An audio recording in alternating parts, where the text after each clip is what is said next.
وأقاربي وأرحامي، أهل سراقب العز، سراقب التضحية، سراقب درع حلب. أهل حلب إذا كانوا بدهم يحبوا أبو العز لأنهم من سراقب، لأن بيعرفوا عن كانت الأرتال تعدي من سراقب، مش كانوا يساووا أهل سراقب بالأرتال.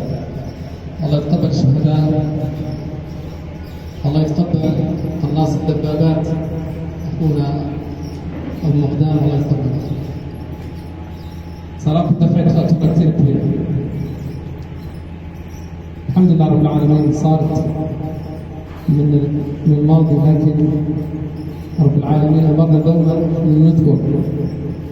نذكر لحظات اللي هي قبل الثورة، نذكر لحظات والأيام أثناء الثورة، مشان نكون نحن أوفياء وفعلا نكون مخلصين مشاكرين لله عز وجل.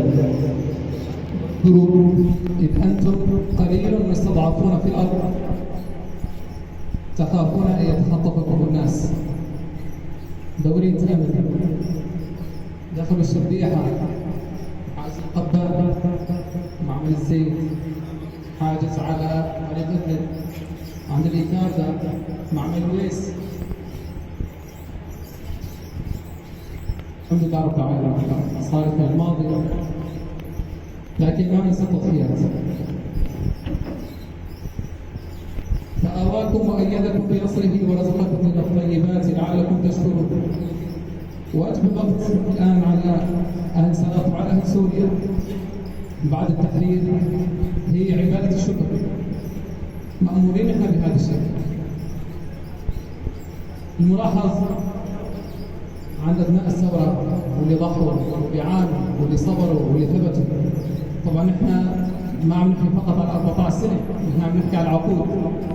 كفايتنا يدركوا تماما حجم الضيق والكابل اللي عادت في سوريا من الثمانينات وبعد، وسراقب كان لها الحظ الأوفر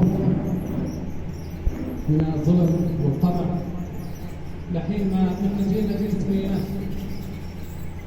وأنا اليوم فقط 40 سنة.